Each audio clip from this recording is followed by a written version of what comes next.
말씀 보겠습니다. 디모데후서 2장 3절에서 6절 말씀까지 저와 여러분 한 절씩 교도가도록 하겠습니다. 다 성경책을 펴시고, 혹시 안 가져온 친구는 이 앞에 화면을 보고요, 우리가 함께 말씀을 읽는 것이 중요합니다. 함께 읽는 것이. 벌써부터 고개를 숙이고 잔다, 이거는 좀 말이 안 된다. 주원아, 모자를 벗고, 찬우이도 내가 그 앞으로 가서 설교하기 전에. 자, 함께 있습니다. 너는 그리스도 예수의 좋은 병사로 나와 함께 고난을 받으라.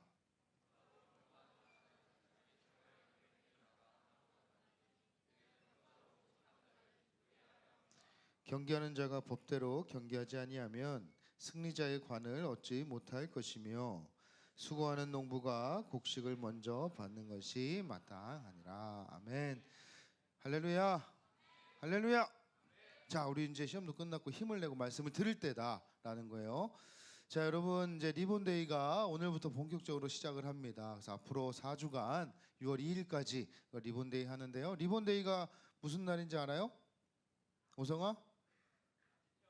다시 태어나. 이 묶는 리본의 의미는 아닙니다. 우리가 다시 태어나다라는 의미를 가지고 우리 고등부 안에서는 이제 본 어게인 주제로 이렇게 나아가는데, 농구와 피구 대회를 해요. 여러분들의 적극적인 참여가 정말로 필요합니다.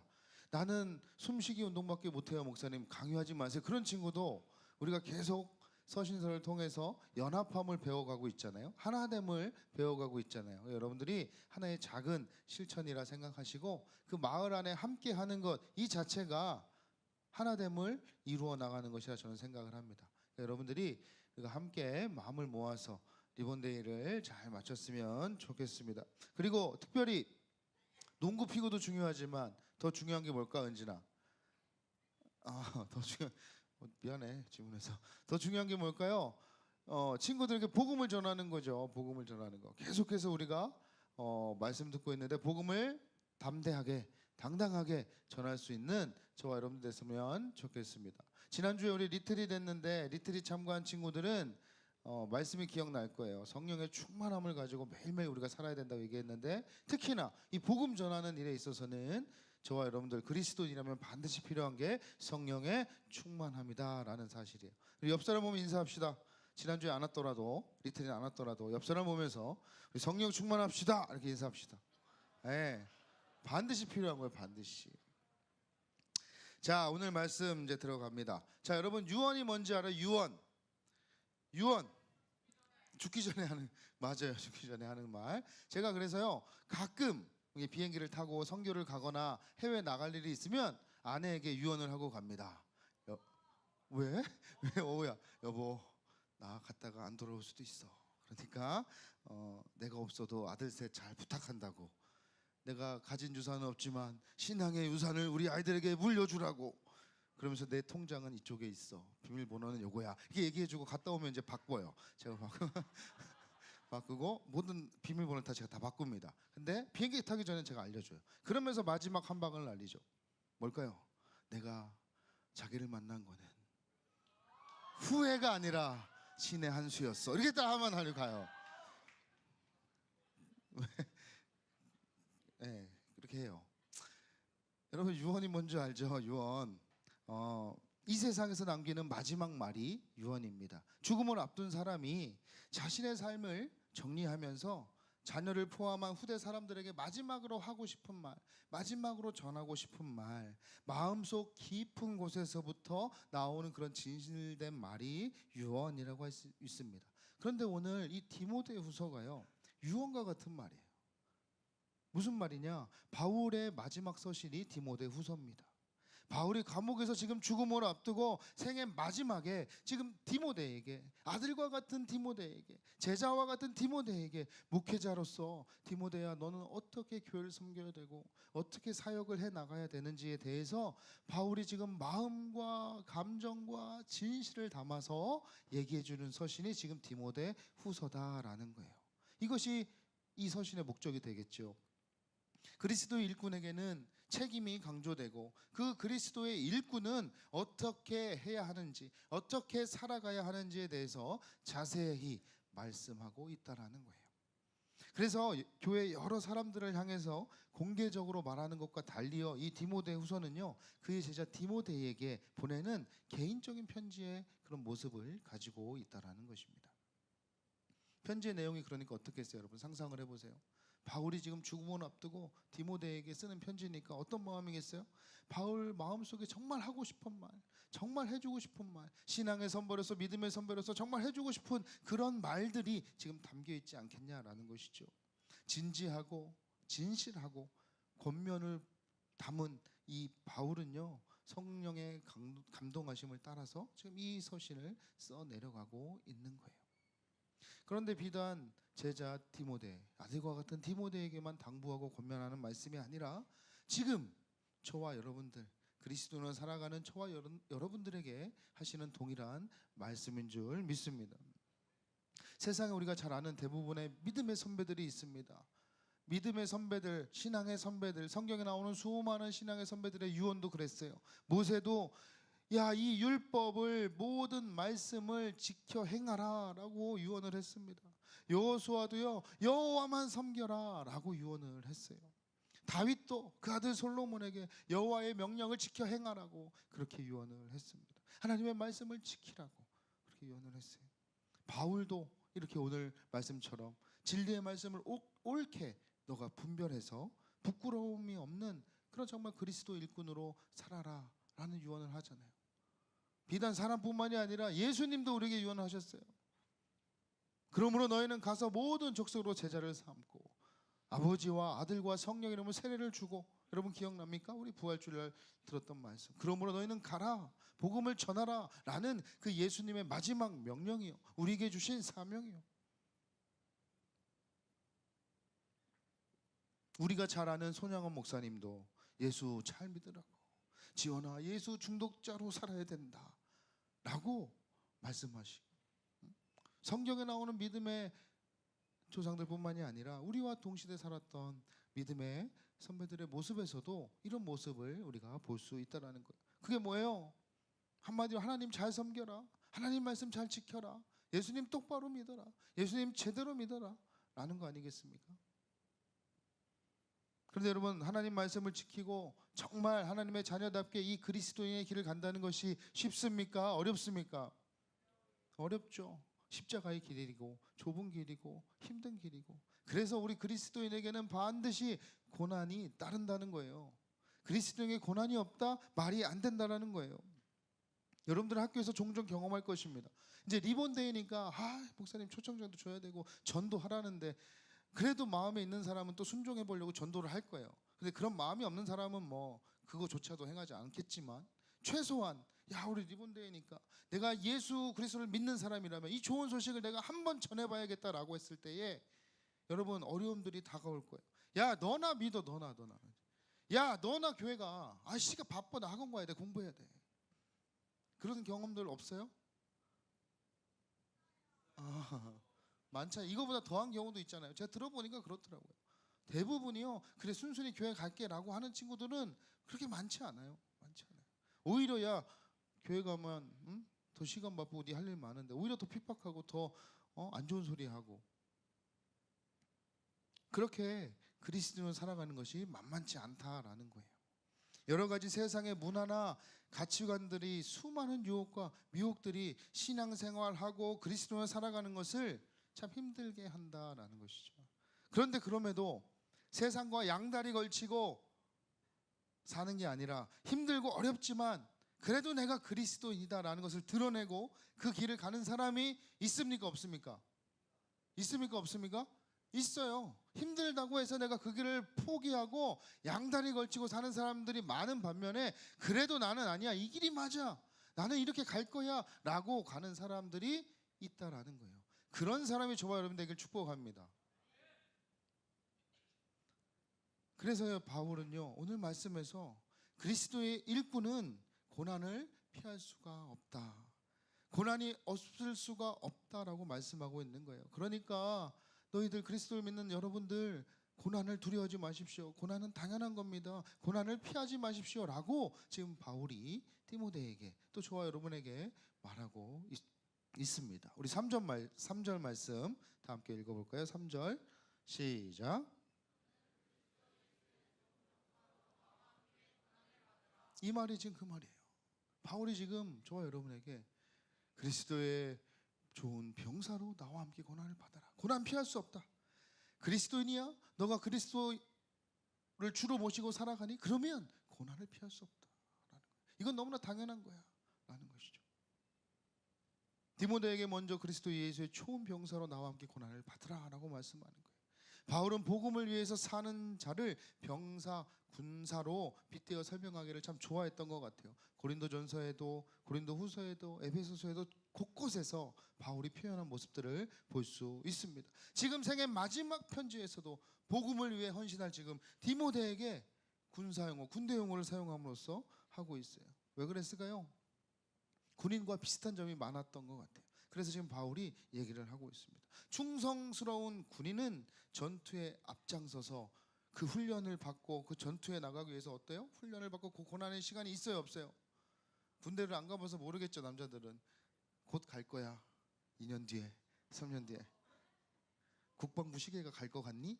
군대 가면 나는 갔다 와서 뭐 예비군도 이제 끝났어. 나는 민방위도 이제 거의 끝나가. 난 전쟁 나면 이제 도망가면 된다. 너희들은 열심히 총알바지가 돼서 싸우거라. 그런 것 같아요. 군대 전쟁에 나가기 위해서 막 훈련을 받거든요. 그 시간이요 얼마나 힘든지 몰라요. 고난의 시간이고 어쩔 때는 막 울고 싶고 집에 가고 싶고 정말 혹독한 그런 시간들인데요. 그리스도의 삶이 그렇다라는 것이죠. 영적 전투도 마찬가지다. 세상에서 걸어오는 여러분들의 그런 수많은 전투들, 수많은 유혹과 미혹들에 대해서 우리가 영적 전쟁을 해갈 때 매일매일 전쟁을 하고 싸우고 있지 않습니까? 특히 복음을 위해서 살아갈 때, 복음을 전하면서 살아갈 때 세상은 복음을 미워하기 때문에 얼마나 그런 일들이 우리에게 일어납니까? 바울처럼 감옥에 갇히는 그런 일이 대한민국에서는 일어나지 않지만 비웃고 조롱하고 무시하고 너나 믿으라 하고 오히려 너를 위해서 좋은 소식을 알려주려고 하는데 너나 믿으라고 하는 그런 상황들이 여러분 너무나 주위 학교에서 일어나고 있잖아요. 그런 고난이 우리에게 있지 않느냐라는 겁니다. 그 당시 바울은요 로마 대화제 주범으로서 지금 감옥에서 사형을 앞두고 있는 거예요. 실제적으로 그 죽음과 공포와 그로 인한 고통과 아픔을 느끼고 있는 상황마다 복음을 위해서 살다가 지난주에도 말씀하셨지만 막 태형도 맞고 배가 파손돼서 죽을 고비 몇 번씩 넘기고 그런 바울 아니었습니까? 육체적으로 정신적으로 엄청난 지금 고난의 시간을 지금 바울이 있는 거예요. 그런데 바울이 이런 상황 가운데 정말 죽을 고비 넘기면서 정말 그 감옥에서 이제 곧 있으면 사형을 당하고 지금 이러고 있는 상황 가운데 디모데에게 그리스도의 일꾼이라면 제자라면 이 고난은 피할 수 없다. 여러분 생각해 보세요. 이렇다면 디모데야 너는 예수 믿지 말고 네 목숨을 건재해야지. 네 목숨을 부지해야지. 라고 얘기하는 것이 아니라 그리스도에는 고난을 피할 수 없다. 이 고난에서 두려워하지 마라 라고 당부하는 거예요. 설령 복음 때문에 너의 목숨을 잃는 상황이 와도 그것이 그리스도의 일꾼의 모습이다. 그것이 그리스도의 군사의 모습이다 라고 말하고 있는 것입니다. 세상은 지금도 여러분 복음을 미워합니다.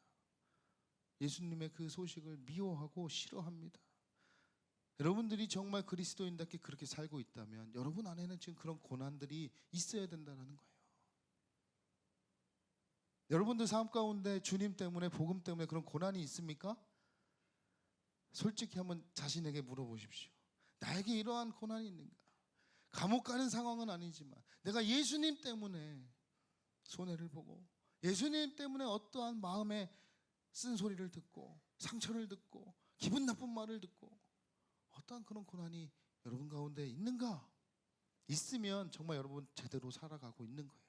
그런데 그렇지 않다? 한번 돌아보시길 바랍니다. 저에게도 주님 때문에 받는 고난들이 종종 있습니다. 편하게 타협하고 갈 길, 누구나 따라가는 그 일들을 예수님 때문에 내가 타협하지 않고 내가 그 길을 갈 거야. 손해보는 일을 택할 때에 고난들, 어려움들이 오는 것 같아요. 그럴 때마다 내가 예수님을 거부하고 원망하고 피하는 모습은 그리스도인의 모습이 아니다라는 겁니다. 지금 바울이 그 얘기를 우리에게 하고 있는 거예요. 고난을 피하지 마라. 두려워하지 마라. 그래서 그 고난을 통해서요, 우리는요 더욱더 겸손해지고 그 시간들을 통해서 돌아보니까, 목사님이 경험해 보니까 하나님과 더 가까워지는 시간이 되더라는 거예요. 나의 신앙 인격도 성숙해지는 그런 훈련의 시간이자 나중에 보면 하나님의 인도하심과 계획 가운데 있는 축복임을 알게 되는 거예요. 그래서 여러분, 고난이 축복이다라는 말이 있는 것이죠. 그냥 나온 말이 아니라는 거예요. 경험해 보니, 제가 여러분보다 조금 더 산 인생의 선배로서 경험해 보니 그렇다라는 거예요. 지금도 경험하고 있어요. 저에게는 다 알고 있겠지만 저희 아버지가 많이 아프신데, 그런 가운데 가족이 점점 더 이렇게 하나 되어가는 이상한 일들이 뭐 그렇다고 막 찢어진 가족은 아니었어요. 하나 화목된 가족이었는데, 더욱더 저는 뭐 이렇게 아들이다 보니까 제가 좀 더 이렇게 표현을 잘 해야 되는데 제가 잘 못해요. 가가지고 좀 내려올 때 아버지 좀 끌어안고 막 아버지 힘내 이렇게 해야 되는데, 마음은 그런데 제가 그걸 잘 못해요. 그래서 내려올 때 그냥 편지만 써요. 나중에 우리 아들들이 그럴까 봐 좀 겁나긴 한데, 그냥 손 한번 딱 잡는 것도 이렇게 막 망설이고 막 그런 제 모습을 볼 때, 예전에는 그러니까 더 못했겠죠, 그렇죠, 표현들을. 그런데 요즘 들어서 더 제가 이렇게 해요. 지난주에도 갔다 올라가다 아버지 이렇게 힘내시라고 손 잡고 이렇게 하고 왔는데, 오히려 그 고난의 시간이 저에게는 축복의 시간으로 바꿔질 걸 저는 믿으니까 버틸 힘이 생기는 거죠. 이 고난은 피할 수 없다. 이 고난은 하나님께 주신 당연한 것이다.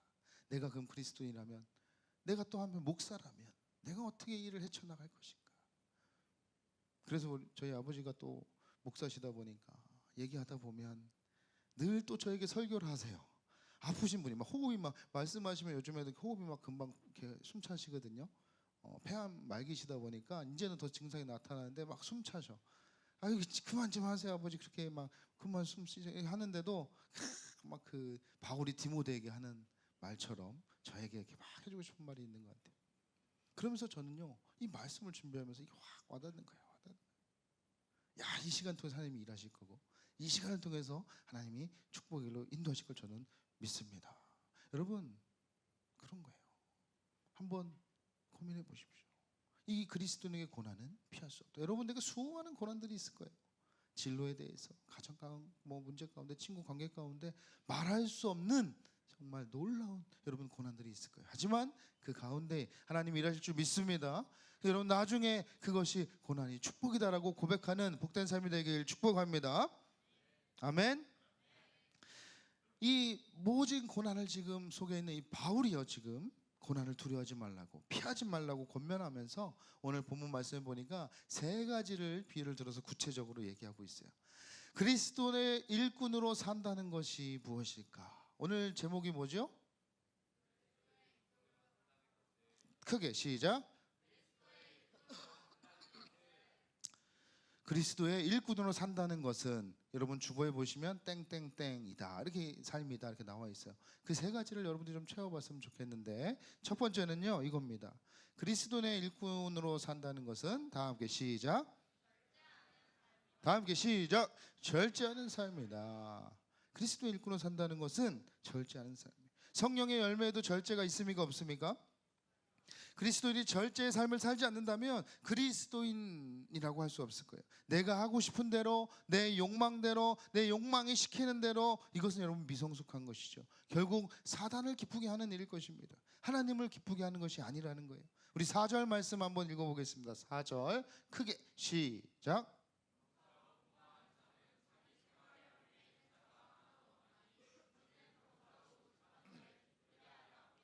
병사를 지금 바울이 얘기하면서 지금 또 비유를 얘기하고 있어요. 원래 군인은요, 자신을 부른 상관을 위해서 절대 복종하는 사람이 군인입니다. 자신의 개인사에 매이지 않고 절제하는 사람입니다. 상관의 명령에 절대 복종하는 것이 군인입니다. 내 개인의 사생활이 있다고 해서 전쟁을 하는 중에 여러분 떠나면 됩니까, 안 됩니까? 안 되겠죠. 자기 생활이라는 건요, 소소한 개인적 사생활을 의미하는 거예요. 물론 자기 생활이 없을 수는 없습니다. 그러나 그것에 여러분 너무 얽매이지 말라는 거예요. 그것에 얽매여서 한눈을 팔다가 군인으로서 자기에게 맡겨진 더 중요한 일을 소홀하게 하지 말라라는 것입니다. 우리는 영적인 군인으로서, 저와 여러분은 영적인 군사로서 나의 개인적인 사생활 때문에 하나님을 소홀하게 하는 일이 있어서는 안 된다라는 거예요. 영적 전쟁을 하는 우리가 하나님 말씀이 무기이고 하나님이 대장이신데 그 명령에 우리가 불순종한다? 말이 안 되는 것이죠. 내 개인적인 일이 너무나 소중해서 하나님을 떠나면 되겠습니까? 안 되겠습니까? 안 되는 거예요. 전쟁에서 내 개인적인 일 때문에 떠나는 거와 뭐가 달라요? 언제나, 그지? 내 소소한 일 때문에, 내 개인적인 일 때문에 하나님을 떠나는 일, 절대로 있어서는 안 된다는 거예요. 하나님을 떠나는 인생은 여러분 망하게 되어 있습니다. 사소한 것들에 너무 얽매이지 말고 여기저기 정신을 팔지 말고 오직 맡겨진 일을 완수해내는 군인처럼 절제할 수 있는 이 삶이 우리에게도 필요하다라는 거예요. 그래서 그리스도인의 일꾼으로 산다는 것은요, 절제하는 삶입니다. 절제하는. 하나님에게 관심을 갖고 알아가는데 힘쓰기보다는 내가 게임에 빠져서, 세상에 즐겁게 노는 데 빠져서, 아르바이트에 빠져서, 돈 버는 것에 빠져서 너무 많은 시간을 허비하면 안 된다라는 거예요. 쉽게 허랑방탕하게 사는 것은 안 된다라는 거예요. 말씀 읽고 기도하고 예배 드려야 할 때에 게임하고 다른 일하고 그러면 안 된다라는 것이죠. 공부할 때에 공부해야 되는데 여러분 딴 일 하면 되겠습니까? 하나님을 기쁘시게 하는 그 제자의 삶을 여러분들이 살아가야 할 이때에 예배 하나조차도 제대로 못 드린다면 여러분 그게 말이 되겠습니까? 영적인 군사로서 그게 말이 되겠습니까? 예배를 빠지는 이유들 여러 가지가 있겠지만 여러분의 개개인 사생활에 더 중요하게 생각하니까 빠지는 거 아니에요? 그렇지 않다면 다른 것들을, 내 사소한 개개인 생활들을 얽매이지 않고 하나님 앞에 내가 소홀하지 않도록 사는 거예요. 그것이 여러분 절제하는 삶인 줄 믿습니다. 저도요, 특히 이맘때가 되면 절제하기 힘든 것이 있어요. 뭘까요? 모르겠죠? 좀 관심을 좀 가져라. 진짜 뭔 것 같아요? 아무거나 던져봐요. 응? 스킬 뭐라고? 도박? 뭐라고? 이맘때쯤이면 내가 절제하기 힘든 게 있어요. 패션? 이게 지금 안 잠겨, 패션이. 근데 아까 잠그고 하려고 했는데 도저히 안 되게 해서 풀렸어요. 뭐가 있을까요? 머리카락. 누구예요? 누구? 나무서. 너 나 머리카락 없는 걸 지금 그렇게 얘기한 거지? 머리카락 좀 있어 보이지? 분당 머리 스타일이에요. 아니에요. 근데 틀렸어요. 머리카락 아니에요. 뭘까요? 빨리 얘기할까? 네, 야구. 목사님은 특별히 뭐 취미 생활이 별로 없어요. 뭐 낚시를 좋아하는 것도 아니고 게임을 좋아하는 것도 아니고 뭐 스트레스 풀만한 걸 찾아야 되는데 그나마 이제 운동하는 거 좋아하는데 그나마 그래도 야구 하는 걸 이렇게 좋아해요. 야구 보는 걸 참 좋아해요. 근데 요즘에는 뭐 작년까지만 해도 이 절제가 안 돼요. 시즌만 딱 되면 야구장 갈 시간은 없으니까 이제 야구할 시간 되면 막 이렇게 틀어놓고 막 설교 준비도 하고 그러다가 막 엄청 막 2대1 잘못 썼네 그러면서 밤새 다시 고치고 막 그런 일들 비일비재. 집에 가면 밥 먹자, 오랜만에 일찍 들어서 애들 밥 먹는데 머리는 그러면 안 되죠. 밥 먹을 때 식탁에 핸드폰을 켜놓고 야구를 이렇게 틀어놓으면 될까 안 될까? 안 되잖아. 얘들하고 대화하면서 먹어야 되잖아. 근데 제가 그 짓을 하고 있는 거야. 그 일을 하고 있는 거예요. 아내가 엄청 싫어. 야구에 야자만 들어도 막 그래가지고 집에서도 야구를 본다면 제가 소리를 다 뮤트 시켜놓고 다 소리 꺼놓고 이렇게 화면만 보는 인생을 살고 있습니다.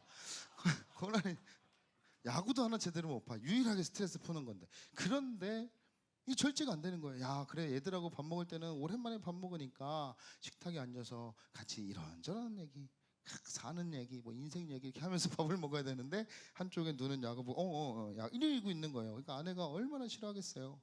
근데 요즘에는 좀 덜해요. 제가 응원하는 팀이 요즘에 바닥을 기고 있어가지고 롯데 아니에요? 롯데도 바닥이구나. 저는 기아를 좋아해요. 그런데 뭐 그냥 좋아해요. 그런데 요즘에는 이제 야구를 잘 안 보게 되죠. 스트레스 받아서. 스트레스를 풀려고 보는데 스트레스를 받아.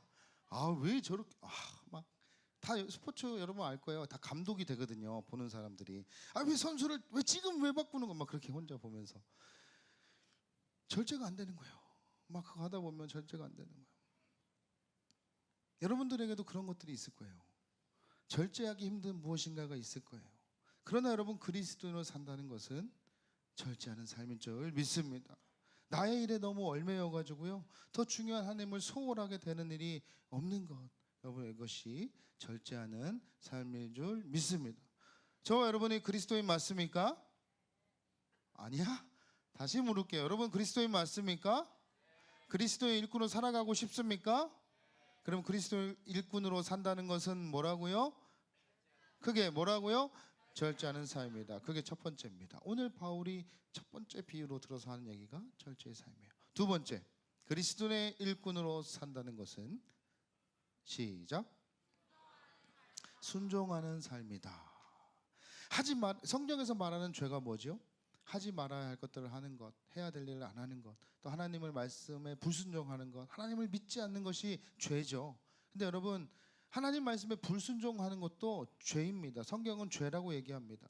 하나님은 죄를 너무나 미워하시는데 하나님 말씀에 불순종하는 것 당연히 미워하시겠죠. 그러면 반대로 말하면 하나님 말씀에 순종하는 건 어떻게 하실까요? 엄청 기뻐하세요. 엄청. 죄를 그렇게 미워하시기 때문에 하나님 말씀에 순종하는 사람은 하나님이 너무나 기뻐하신다는 거예요. 지금도 이 순종하는 사람을 하나님은 찾고 계신다는 거예요. 믿음이 있는 사람이 여러분 순종할 수 있고요, 순종하는 사람이 믿음이 있는 사람입니다. 믿음이 순종을 낳고 순종이 믿음을 확증한다라는 얘기가 있어요. 믿음이 있는 사람이 하나님 말씀에 순종하는 거예요. 순종하는 사람이 믿음이 있는 사람이죠. 그리스도의 일꾼으로 산다는 것은 순종하는 삶이라고 지금 바울은 비유를 통해서 권면하고 있어요. 어떤 비유를 드느냐? 5절 말씀 시작.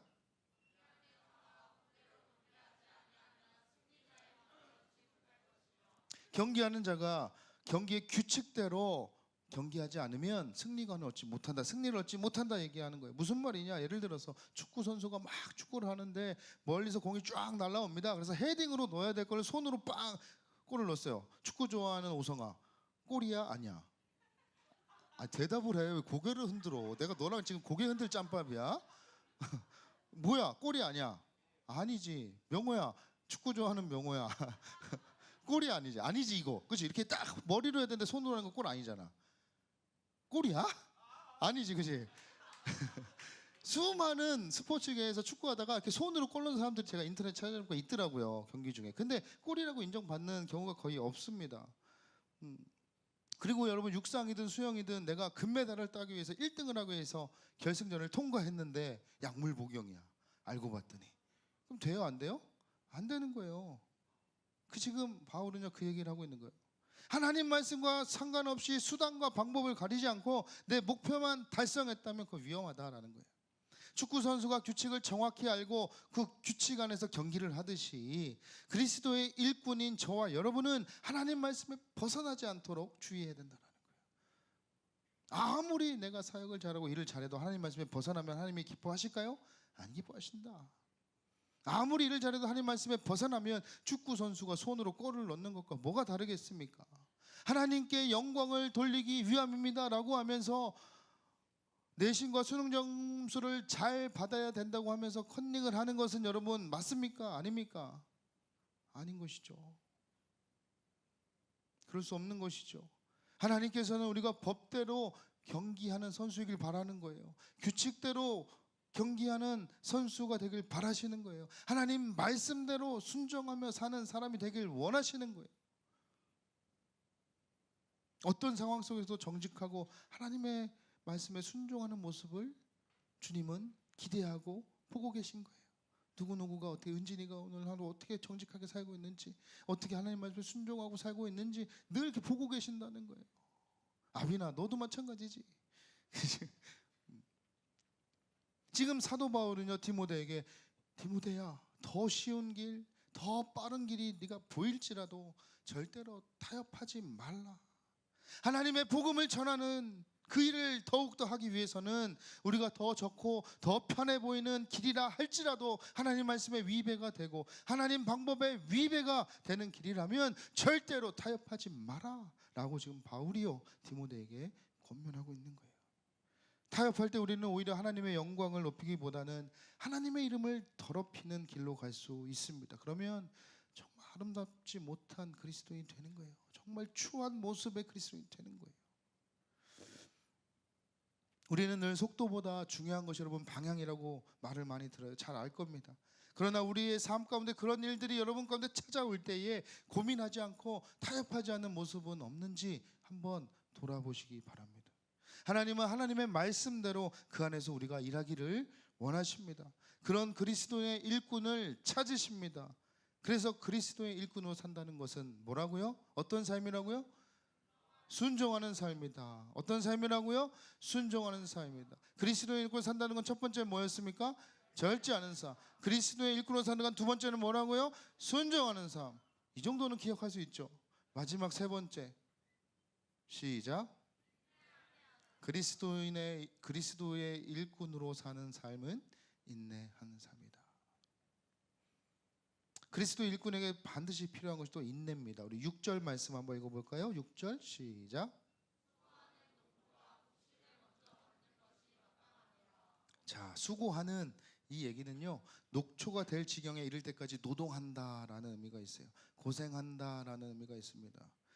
농사를 해본 사람이 여기 거의 없을 거예요. 뭐 저도 농사를 해보진 않았지만 농사를 우리가 이론적으로 알죠. 씨를 뿌리고 또 싹이 돋아나고 줄기가 오르고 잎사귀가 맺히고 마침내 열매가 맺힐 때까지 그 시간 동안 그 농부는요 장렬한 태양과 싸우면서 정말 혼신의 힘을 다하는 거 아니겠습니까? 빗줄기와 맞설 각오를 하고 지금 그 농사를 지고 있는 거 아니겠습니까? 그 수고는요 그냥 어느 정도의 수고를 말하는 게 아닙니다.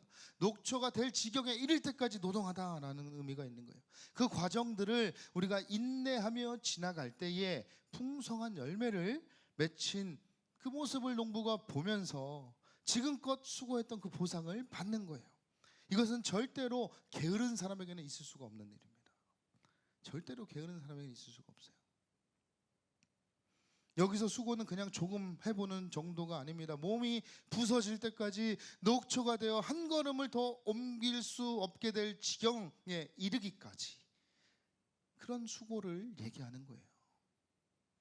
우리가 여러분에게 주어지는 모든 일들 가운데 이런 인내를 가지고 여러분 녹초가 될 지경에 이를 때까지 수고함이 있어야 하겠지만, 공부할 때도 음악을 할 때도 뭐 미술을 할 때도 여러분들이 맡겨진 어떠한 일을 할 때 이런 수고로움이 있어야 되겠지만, 특히 복음을 전할 때 이제 리본대회니까 여러분들 복음을 전할 거예요.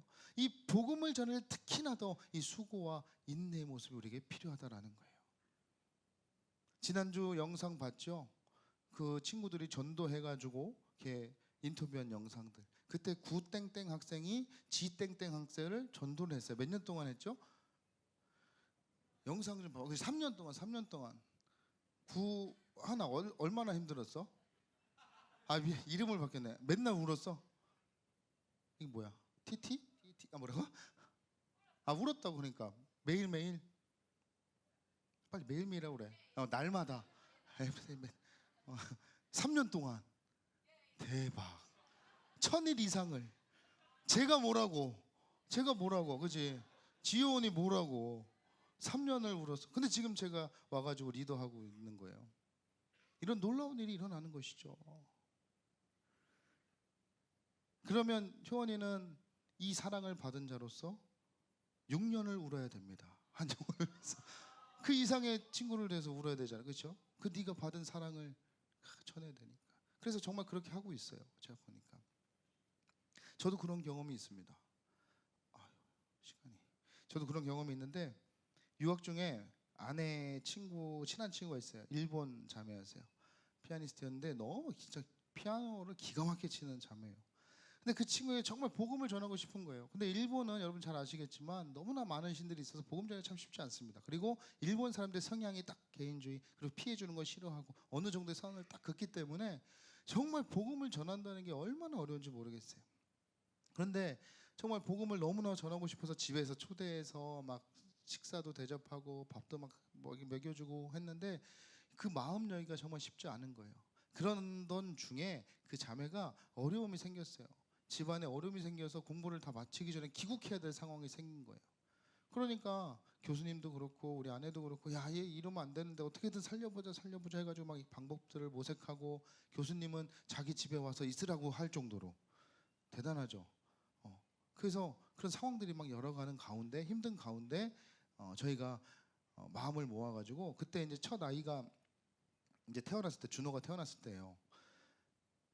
그래서 어떻게 돌을 잔치를 못 하니까 뭐 유학 생활에서 돌잔치 하겠습니까?